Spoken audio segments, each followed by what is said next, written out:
Hey guys, so today we are looking at the 60s fashion from Less is More to Youthquake.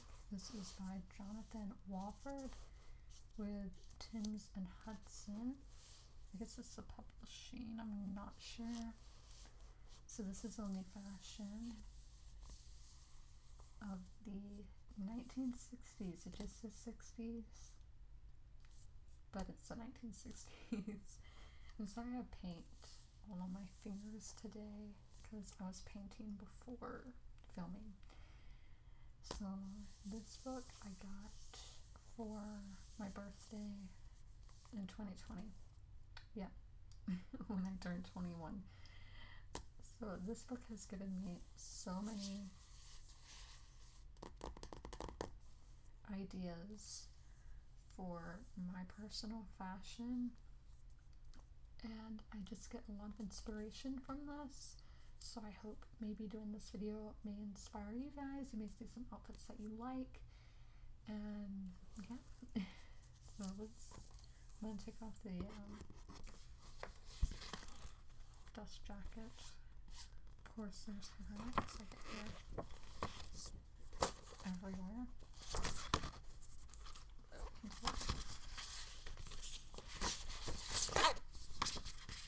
On the front, that is Twiggy. On the front. And then on the back, we have several different models. I think this was for, I'm not going to say it was for, so I'm not 100% sure, certain. Ooh, I'm looking at these titles. I'm interested in all of those. So, okay, on the jacket front is Twiggy in 1967. On the back, we have Valentino, Louis Farad, Nina Ricci, Shirtwaist. So y'all can see all that. I think this is a Canadian book too, I should say. There's just a lot of Canadian companies and brands in here, and I'm not really familiar with them. I've been to Canada, but you know, I wasn't in Canada in the 60s. So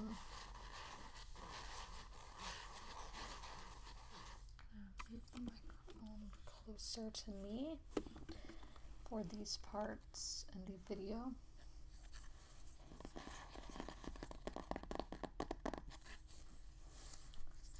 Size 60s fashion by Jonathan Walford.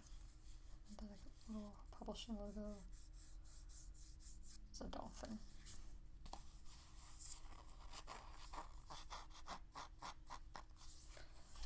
So it has a really textured cover. We have purple, bright purple, and pages, which is something you don't see that often. It's bright purple. So 60s fashion. Let's see that. 60s fashion. Really pretty lady right there. Oh, look at the Union Jacks everywhere. Union Jack earrings, Union Jack ring. I love that. For me, with the 60s, I think of London. I know a lot of people think San Francisco, in which that's rightfully so. San Francisco does fit. So I think San Francisco is more of the late 60s, and then everything before that's London, Paris. For me, I go for more of a mod style, which is the more London European look, when San Francisco in my mind is the hippie style. So this, I think, is very mod, not hippie. So these are our chapters that we have here. It's kind of a glare. So our contents, first we have the introduction, then we have chapter 1, that is Foundations, High Fashion in the Early 1960s. 2 is Youthquake, Fashion by the Young for the Young. 3, we have the mini skirt, Myth, the Thighs, the Limit. 4.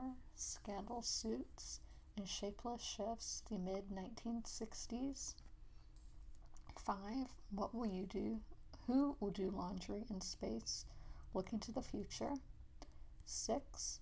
Doing your own thing, the rise of nonconformism, which is me in every way. We'll get to that when we get to that chapter. 7 is mod men, menswear catches up. So this is really nice that it does have male fashion as well. So then 8, beauty from the neck up, hair and cosmetics. 9, aftershock fashion in the late 1960s. Then we have references, index, credits, and acknowledgments. So we have our introduction here, and I can read it to you guys. So I don't know who wrote the introduction, it doesn't say, so maybe it's just the author as well, because sometimes they get other people to come in to write the introduction of the book, but it looks like here this is by the author, because I do not see a name, but let's get into it. The 1960s saw the death of fashion and the rise of style. For me, style is a more personal thing. Fashion is maybe what is trending. So, for 3 centuries, women's fashion had been almost exclusively the invention of Parisian courtiers. But by 1962, the haute couture tradition was in jeopardy, and Paris's domain over fashion was dwindling. New sources of style were on the rise from around the globe: London, New York, Florence, San Francisco, Hong Kong, Madrid, Rome. Internationalism, originally a political movement that sought the input of many nations to work together towards a common goal, became a model for modern fashion design. Architecture's interpretation of internationalism resulted in global style of modernism, best illustrated by the glass box office towers of North American cities. Internationalism in fashion meant that design was global. Eastern Bloc designers isolated from Western culture, such as Slava Zestsev in the Soviet Union, Heinz Bormann in East Germany, or Clara Rothschild in Hungary, used the same design principles as Pierre Carden, Saint Laurent, I can never say it right, and André Corazella, I can't speak French, in Paris. So let's go to this paragraph now. Less is more was the mantra of international modernism. In fashion, this meant spare ornament and pure line, typical of the streamlined silhouettes of suits and shifts in the early 1960s. Ultimately, less is more was best illustrated by the miniskirt, simply because less fabric showed more leg. It didn't mean plain and boring. The art scene was at its peak of creativity in the mid-1960s, as minimalist and abstract art styles were augmented by the pop-up and psychedelic movements that found their way into fashion prints during the decade. The world seemed to be living in a state of constant anxiety in the 1960s. However, despite a growing divorce rate, widening generation gap, soaring violent crime statistics, racial tensions, wars, assassinations, riots, and the threat of nuclear annihilation, there was optimism for the future, at least until the very end of the decade. This was evident in the excitement generated from the space program in the United States and the blockbuster attendance at world expositions, with hope-filled themes: Seattle's space, science, and future in 1962, New York's peace through understanding in 1964 to 65, and Montreal's man and his world in 1967. People believed in the future of world peace, lunar cities, and one-piece jumpsuits that glowed in the dark and never needed ironing. Polyester, paper, metal, and mylar were the materials of the future. The 1960s were all about change, largely caused by the shift in demographics that began with the first wave of post-war baby boom children coming of age early in the decade. As the generation grew in size, young people began to realize that they had the power to reinvent rather than conform to the world around them. This was especially evident in fashion. Young women wanted comfortable, affordable, informal but stylish clothes, not fitted, expensive, formal gowns. The rules of fashion started to break down. Diana Vreeland, editor-in-chief of U.S. Vogue, saw the coming onslaught and called it a youthquake. London became the center of a boutique revolution created by the young independent shopkeeper designers who geared up their generation. The men in slim-cut suits and the women in girlish frocks. Many called themselves mods, short for modernists, and London was at the heart of the scene. See, that's what I was talking about. At the center of the city, a network of designers, musicians, models, and photographers thrived on one another's energy. In a collective burst, they created Swinging London in the middle of the decade, captured in black and white by photographers Brian Duffy, David Bailey, and Terence Donovan, and heard in the music of the Beatles, Rolling Stones, and The Who. Fashion blossomed from the mod boutiques of London and followed the British invasion of music as it swept across the U.S. and around the world. By the mid-1960s, in the U.S., the younger generation was becoming restless. The hippie movement grew with the use of LSD and escalation of American involvement in the war in Vietnam. True hippies believed in subversion through love and protest, and they made themselves identifiable by their anti-establishment, anti-materialistic appearance. They embraced the nature over the artificial and plebeian over the elite. Their individuality became a uniform of nonconformity. The trend for protest and self-identity spread to the Black Americans who, in the midst of the Civil Rights Movement, rediscovered and proclaimed their African heritage by wearing Moroccan dashikis and Afro hairstyles. The meaning of internationalism was turned upside down at the end of the decade, and as the patterns and colors of different cultures were used to enrich mainstream fashion, which previously had relied on pure design, tribalism and a globally connected world was a theme that would go on to flourish in future years, as would nostalgia. Fashion began referencing historical styles in the late 1960s as vintage clothing progressed from boutique novelty to prestigious fashion commodity, much as the past would become a dominant inspiration in later decades. It could be said that the 1960s saw the death of fashion and the rise of style. By 1970, everything had changed from the way things had been 10 years before. The styles, market, materials, demographics, inspirations, and definitions of fashion were all new. Take it from me, said designer Betsy Johnson in an interview with New York Magazine in spring 2003. There will never be another chunk of time, such pure genius, from the invention of the pantyhose to landing on the moon, and it was the first and last time that fashion really changed. I don't know if I agree with that statement, that will be the last time fashion changes, because just think of the whole history of the world. I do have a book right behind me that's by, I think, the Smithsonian. That's all on fashion. Maybe we'll look through that one day. So, chapter 1, we have Jackie Kennedy right there, American icon. So, foundations in high fashion in the early 1960s. This is chapter 1. Let's get into it. I'm not going to read everything.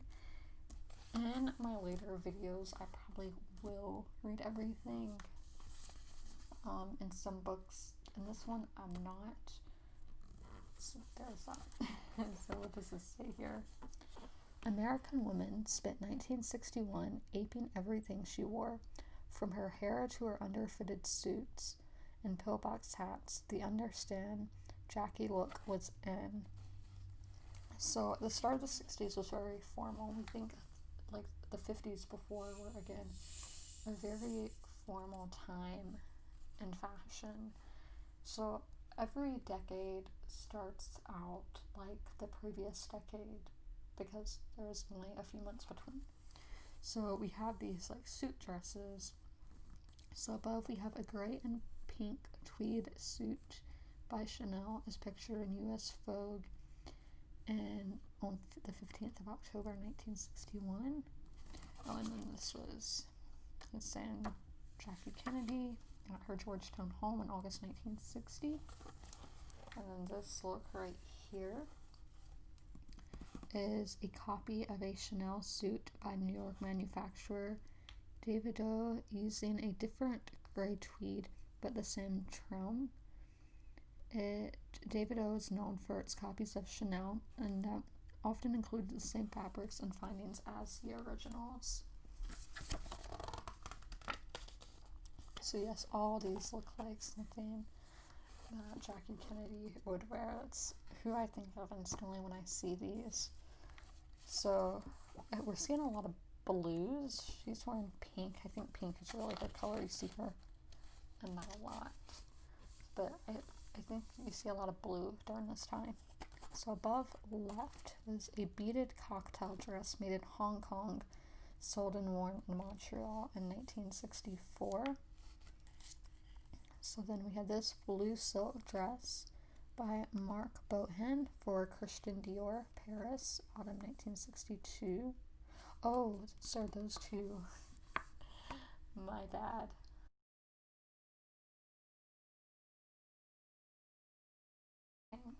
So the camera actually cut out because it has really bad battery life. So I had to briefly pause so I know the angles may be a little bit different or something like that. So my apologies. So let's get back to looking at our book. Okay, so I really like this pattern or this dress. Meet Mr. Mort. So the above right here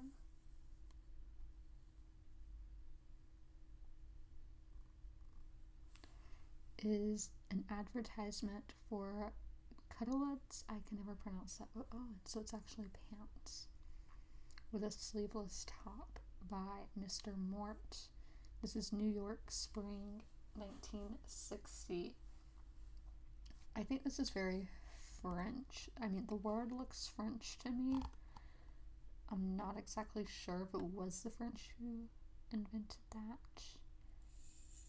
But again, this was when the 60s were starting to get away from fashion just being from Paris. But like I said, this is in 1960s. So then we have this beautiful, beautiful dress. I would definitely wear this. So this is the red print silk kula. I really don't know how to pronounce it. So I don't know if I should be calling it a dress because it does look like they're like on this you can't tell, but on this one you can see that is actually pants, but really close together. It looks like a dress. I haven't owned something like that in a while. So and that was New York, spring 1960. So these are both in this 1960. So then this is more of a fall look. So let's see what we have over here. So Adele Simpson for this one. See, it's cut short, but you still have the jacket, so that's why I think that could be for fall. It's not extremely cold, but because you see it is cut off, but she does have gloves. Yeah, that's a hat. I was like, is that a hat or hair? But this is an advertisement for a suit with kimono, with a kimono sleeve jacket. And again, this is in New York in spring 1960. So yeah, for spring, when it's not extremely cold, but there may be a little bit of a chill in the air. So then we have this one that I think is perfect for autumn.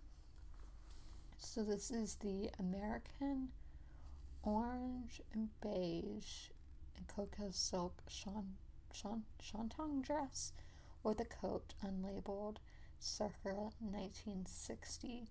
Dresses were frequently offered with the matching jackets or coats or with linings matching the dress in 1960.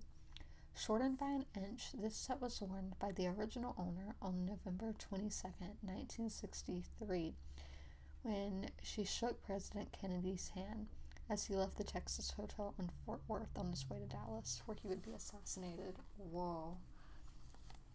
But again, we do have gloves. So, yes, this was in November, so a fall look. And she was wearing it for a very special occasion, meeting the president. So then we have this one, which again I talked about earlier. Blue seems to be very popular in the early 60s. So this is a figure negating streamlined silhouette that brings attention to the head. So we see that little hat and legs because it's a short skirt. This is by Saint Laurent for Christian Dior, Paris, spring 1960. So Mingo de Starlin. And then we can take a closer look at her makeup, even though this isn't a book about makeup, but you can see blue eyeshadow there. And then the gloves just make things look more classy, elegant, and the gloves are matching the white shoes. Very much put together. So we have some dresses over here. I really love this look. For me in 2020, and then I haven't gone out in 2021 yet. I haven't gone out in a long time because our numbers have been really bad here for COVID. But every time I go out now, I don't wear sweatpants when I go out anymore. I used to pre-COVID, but now I'm like, it's a special occasion getting to go out. I can wear whatever I want. I have to look nice. That's just how it is nowadays. So this is something French right there. But Lanvin Castillo. So this is in the late 1960s, 31-year-old Jacqueline Kennedy became the leading American fashion icon. She possessed a model's figure and carried herself with elegant poise. Some criticized her hatless and bouffant hair and her Parisian clothes. Chaussee tamed her hairstyles enough to wear hats on even more occasions, winning the approval of more conservative women, as well as the American hat industry. Okay, let's see what these are. So we are seeing hats in a lot of these. So opposite left. So this one, the black and white one, is an artistic brush print dress in black on brown on white silk by Elaine Montigny, Paris, circa 1960 or 61. So then this red dress is the bold print dress by Lanvin Castillo in Paris, spring 1960. So then we have these. This one I would do fall. This one, it's that dark color, so I feel like winter, but you would have to wear like a jacket and hose with it. But there's, for that shape, I don't think a jacket would look good. So the brown, this is a brown wool two-piece dress by Balenciaga in Paris, autumn 1961. So 1961. And then I like the little detailing at the collar, and then it matches at the waist. So then this one is Pierre Carden's take on the 1920s. And this is Paris, spring 1961. So yeah, something shorter, and then going into spring. So that would explain. So yeah, I think that's what I'm saying. So then what do we have for here? We have this. This looks like something you would see in the movie Bohemian Rhapsody. So let's see. The above and right is an Indian gilt thread embroidered black silk apres-ski top by Charles Dumas, who is from Switzerland. This is circa 1961, and a photograph of a model wearing a similar top in the same fabric by Jacques Marat, Paris, December 1961. So the Indian, that's very much something Freddie Mercury would wear. And that's the thing with the 60s and then going into the 70s. It's very, a guy can wear girl clothes, a girl can wear a man's clothes. We'll see that later on in this. That was just something at this time that I think this was really the first time that was happening in the world of the genders were switching clothes. And yeah, I wear men's clothes. The shirt I'm wearing right now is for men. So that's something really cool. So then we have these dresses. These are suit dresses. Again, I've never worn a suit dress. I think they're very professional, and I don't consider my style professional. So let's see what it says about them. So this brown one here, it's a brown silk princess line coat dress by Till Trina. This is New York, autumn 1961. I think both of these would look good for autumn. So the middle, this one, it's a green bossé wool suit with a longer shaped jacket by Givenchy, Paris, autumn 1961. And then this one, this is an Italian piece. This is a white linen suit by Fabani, Rome, circa 1961. Shoes, the key to everyone's heart. So right here, it's right. So this one is Charles Jourdan, advertisement, March 1963. And then this one's a square toe pump, designed by Roger Vivier for Christian Dior, Paris, 1961. And then we have these. There's a lot of these kind of style shoes on ModCloth. I don't want any like that though. There's various black leather mid-height heeled pumps by Ondine from France, circa 1961 to 64. Ooh, this is a fun dress. It's not something I would wear. I don't know what season I would put this in. Maybe summer. I feel like this, as I said, it's very bright. It instantly draws your eyes to it. So let's see what we have here. So this is an American advertisement here for Italian scarf print dresses and blouses in 1960. So yeah, I can definitely see this being Italian now that they mention it. So this is a Roman Rhodes print silk dress by Pucci, Florence, circa 1960. So I can definitely see that being Italian. So this is reminiscent of the Roman Rhodes.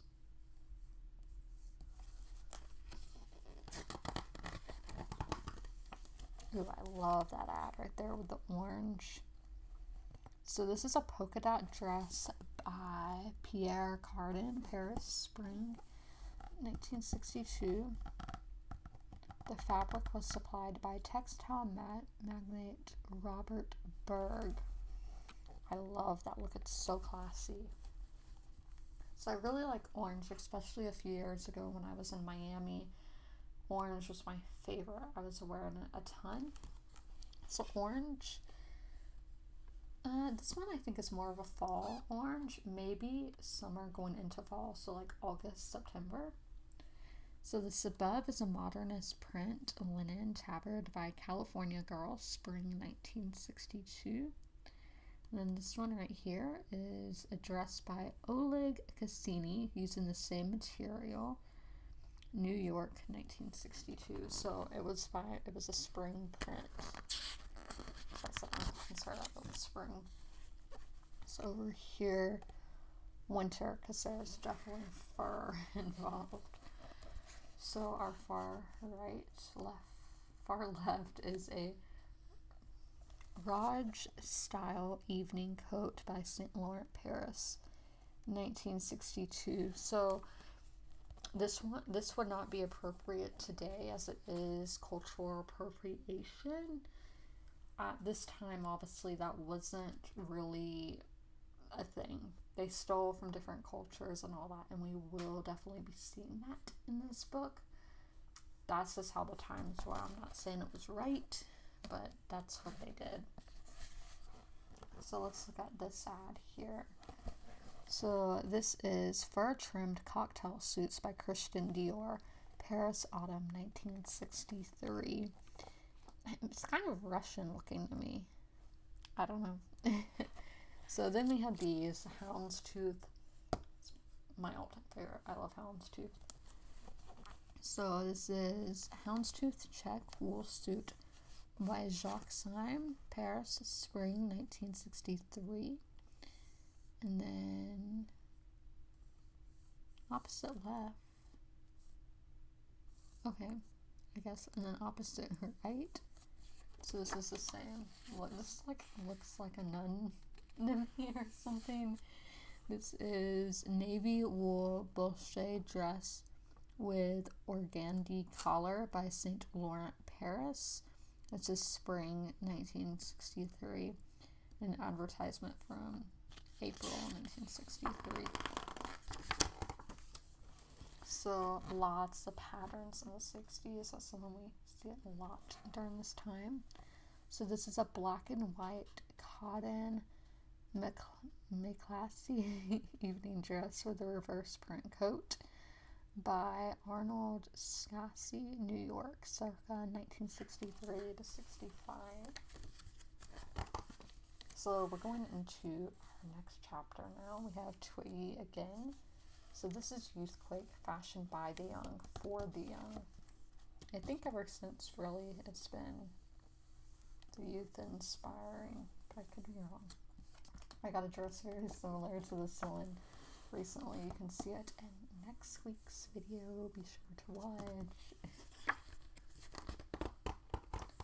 So, Couture is dead. I want to design for the street. Said by Emmanuel Kahn. Life, March 13th, 1964. The mod look. I talked about it before. This is what I go for. So this is Left and Opposite, the Mods Monthly, a publication for mods living outside of London, first published in March 1964. So this is the front covers for April and May. Okay, I love it. I love the mod look. Again with the blue.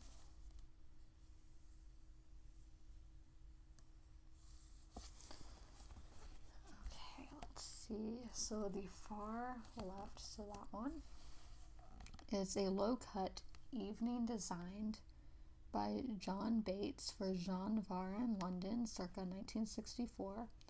The low neckline, high-waist, straight skirt-style evening dress was one of Bates' most successful designs that he reissued for several seasons. That's cool. He did it for several. And it looks like this is in Japan. Yep, Japanese youth were in mod fashion, September 1966. Japan knows how to dress. I love their fashion, their culture, Japan. Shout out to y'all. Ooh, again we have blue. This kind of reminds me of like the Civil War and like an army kind of thing. Black leather, like finished nylon raincoat. That's just the vibe I get. Yeah. And then this is by Twiggy. So a blue and purple print shirtwaist dress by Twiggy, London circa 1967. Twiggy launched a line of clothes produced under her name in November 1966. The line was dissolved in early 1970. So where's that? Paris, spring. Corduroy? Oh, suede.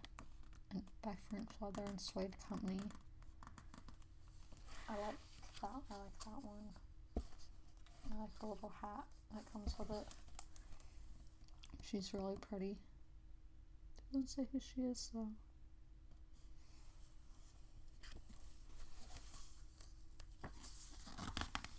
This is extremely mod right here. The accent is Paris. This is by Andre and St. Laurent, interpreted for the Canadian Juniors Market by Eden, spring 1966.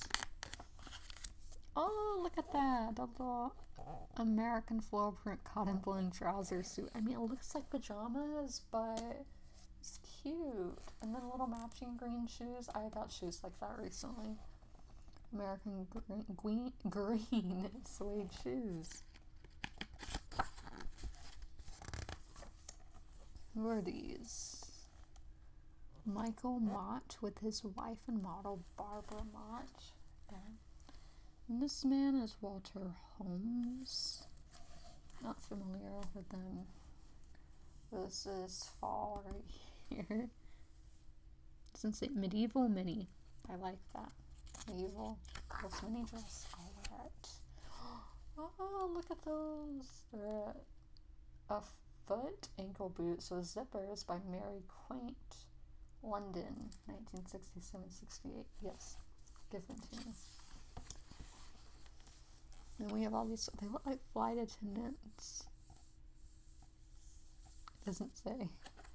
But yeah, that looks like Madeline. Is that the name of the Little French show? But that's going to be all we look at today. We will definitely come back to this book if you guys wish for me to. Leave a comment down below if you would like me to make a part 2 of this video. I hope you guys enjoyed, and as always, comment, rate, and subscribe. Bye guys.